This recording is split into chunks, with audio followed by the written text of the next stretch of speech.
Bonjour et bienvenue dans cette nouvelle vidéo. Je suis Sam de Phone Android et aujourd'hui je vous propose un test complet. Alors on teste quoi aujourd'hui déjà? Ah, je me souviens plus. Ah oui, bien sûr, le Pixel 7. Bon, évidemment c'est une blague qui est un peu réchauffée. Vous me dites en commentaire si les blagues réchauffées ça marche ou pas. Le Pixel 7 est le successeur du Pixel 6 que j'ai pu tester en 2021. Même s'il avait quelques défauts, le Pixel 6 offrait une expérience complète, mais vraiment très complète et qualitative. Il avait un design qui était un peu différent, c'est vrai, mais le rapport qualité-prix était là. À 649 €, rares étaient les smartphones à en offrir autant. Et ça, c'était vraiment un bel avantage pour le Pixel 6. Le Pixel 7, lui, s'appuie sur les mêmes qualités techniques, les mêmes qualités ergonomiques et surtout les mêmes qualités tarifaires. Car oui, le Pixel 7 est vendu au même prix que le Pixel 6. 649 € avec 128 Go de stockage et 749 € avec 256 Go de stockage. Si le prix est le même, l'expérience est-elle identique? C'est ce que nous allons voir dans ce test complet. Mais avant cela, un petit forçage qui va bien, le pouce vers le haut, l'abonnement et la clochette. Merci beaucoup par avance pour votre aide pour soutenir cette chaîne. Allez, c'est parti. Ah oui, Pixel 7. Commençons avec le design du produit. Le produit est à l'intérieur de cette boîte. Dans cette boîte, il n'y a pas grand-chose. Nous retrouvons bien entendu le câble USB type C vers USB type C et nous retrouvons également un dongle USB type C vers USB type A pour brancher par exemple un disque dur externe. On va sortir le produit de sa boîte. Nous l'avons ici en version noire volcanique. Vous l'avez aussi en version blanc et vous l'avez aussi en version vert. Moi, j'aime bien le vert. J'ai vu le vert et franchement, il est très mignon comme ça. J'ai ramené avec moi le Pixel 6 pour faire quelques comparaisons. On retrouve d'abord à l'arrière le vert minéral brillant que nous avions vu l'année dernière. Une version noire qui malheureusement garde un petit peu trop les traces de doigts. Nous retrouvons également cette grande barre horizontale qui nous avait tant marqué l'année dernière. Cette année, la barre, elle est en métal et non plus en verre minéral. La couleur de la barre change en fonction du coloris du téléphone. Donc ça veut dire qu'il y a un meilleur mariage finalement entre les couleurs. Alors qu'ici finalement sur le Pixel 6, on voit bien qu'il y a du blanc, il y a du vert et puis il y a du noir. Ça fait trop de couleurs. Là, au moins on a quelque chose d'homogène. L'intérêt de cette barre est double. D'abord parce qu'il permet de différencier le smartphone par rapport à toute la concurrence, mais aussi ça apporte une stabilité au téléphone. Quand vous le mettez sur le dos, hop, et il ne bouge pas quand vous écrivez un SMS. Ça, c'est vraiment bien. Il y a quelques petites différences ergonomiques entre le Pixel 6 et le Pixel 16.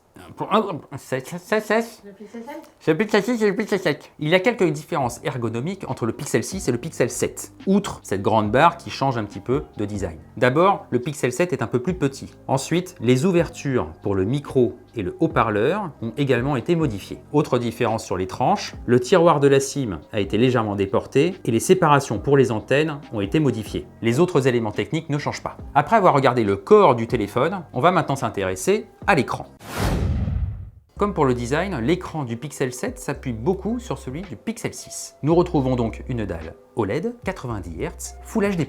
En revanche, il y a un changement de taille, vraiment une différence de taille, puisqu'elle passe de 6,4 à 6,3 pouces. Donc ça veut dire que la résolution, elle augmente un tout petit peu aussi. La luminosité, elle est très bonne, la colorimétrie est bien maîtrisée, c'est vraiment une très belle dalle, ou presque. Parce que finalement, il lui manquerait un petit détail quand même, c'est le 120 Hz. Parce qu'effectivement, cet écran reste 90 Hz comme l'écran du Pixel 6. On aurait bien aimé que ça passe à 120 Hz quand même, comme le Pixel 7 Pro. Mais Google a voulu faire une différence au niveau de l'écran entre le Pixel 7 et le Pixel 7 Pro. C'est vraiment dommage parce qu'en plus, sous la barre des 650 €, il y a déjà des smartphones qui proposent le 120 Hz. On comprend qu'il s'agit ici de l'une des concessions que Google a dû faire pour garder le prix à ce niveau-là. Après avoir bien regardé l'extérieur, passons à l'intérieur, parlons puissance. Nous retrouvons sous le capot un SoC signé Google. Il s'agit ici du Tensor 2 qui remplace le Tensor 1 que nous avons pu tester avec le Pixel 6. Il est accompagné de 8 Go de mémoire vive. Comme son prédécesseur, le Tensor 2 n'est pas un monstre de puissance. Son but est l'optimisation à outrance, l'utilisation de l'intelligence artificielle, du machine learning. Et d'ailleurs, les benchmarks le prouvent finalement. On retrouve des scores de bench qui sont très similaires à ceux du Tensor 1. Parfois un peu au-dessus, parfois un peu en dessous. Ce sont les tests qui utilisent le coprocesseur neuronal qui font la différence. Là, effectivement, le Tensor 2 brille par sa grande puissance. Résultat, le Pixel 7 n'est pas un smartphone qui est fait pour les joueurs, évidemment. Et d'ailleurs, Genshin Impact le prouve. Non seulement les graphismes par défaut sont assez bas, mais en plus, nous retrouvons des saccades, des ralentissements gênants pendant les parties. Ça, c'est vraiment dommage. En plus, la stabilité de la plateforme est assez faible. En revanche, la température est bien maîtrisée puisqu'elle reste en dessous des 45 degrés, même quand le Tensor 2 est très sollicité. Donc c'est une plateforme qui est finalement assez équilibrée pour les usages de tous les jours. Mais est-ce qu'elle est énergivore? C'est ce que nous allons voir avec la partie autonomie de ce test. Pour alimenter le Tensor 2, pour alimenter cet écran légèrement plus petit, Google a choisi d'utiliser une batterie légèrement plus petite que celle du Pixel 6. Et ça, c'est vraiment étonnant. Nous passons à une capacité de batterie de 4355 mAh, soit 5% de moins que le Pixel 6. Est-ce que ça veut dire qu'on aura moins d'autonomie que sur le Pixel 6? Google a réussi à optimiser suffisamment sa plateforme pour offrir une autonomie plus importante avec une batterie plus petite. Ça, c'est bravo, ça. La différence n'est pas énorme non plus. Il s'agit d'une heure d'utilisation en usage quotidien. Bon, c'est quand même pas si mal. Le Pixel 7 atteint quasiment 2 jours d'autonomie en usage classique contre 1,5 jours seulement pour le Pixel 6. Côté recharge, le Pixel 7 est compatible charge rapide 30 watts, une charge qui paraît même plus rapide que celle du Pixel 6 puisque nous sommes arrivés à recharger le téléphone en 1 heure et 15 minutes seulement, contre 1 heure et 45 minutes pour le Pixel 6. C'est donc mieux, même si quand même nous aurions préféré qu'une charge complète dure moins d'1 heure avec ce Pixel 7, parce que d'autres marques proposent une expérience beaucoup plus rapide.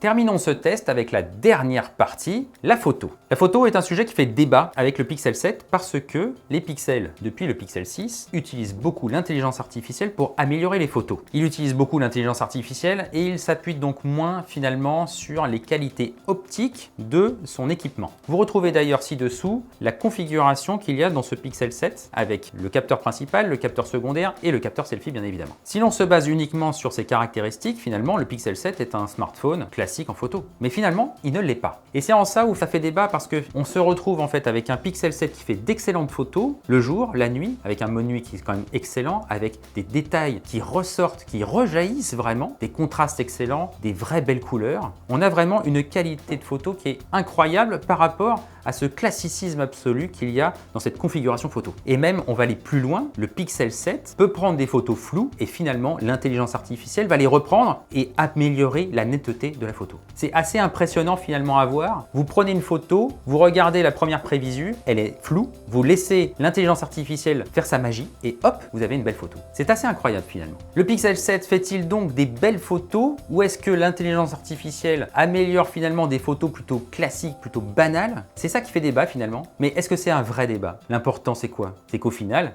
vos photos elles soient belles. Donc finalement, on va dire qu'on s'en fout de ce débat. L'important c'est que les photos soient nickel et que vous soyez content du résultat quand vous allez prendre une photo avec le Pixel 7.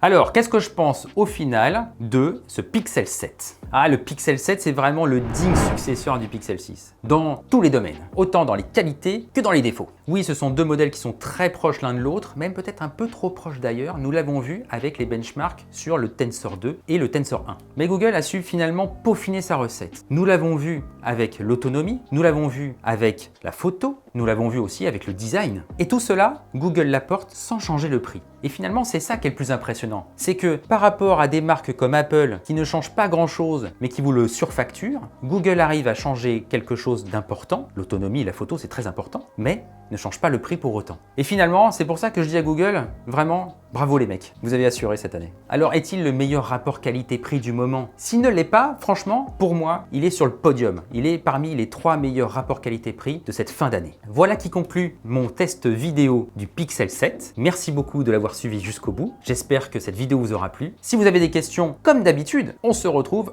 en commentaire. Pour ma part, je vous retrouve très bientôt sur la chaîne Phone Android. D'ici là, portez-vous bien. Ciao!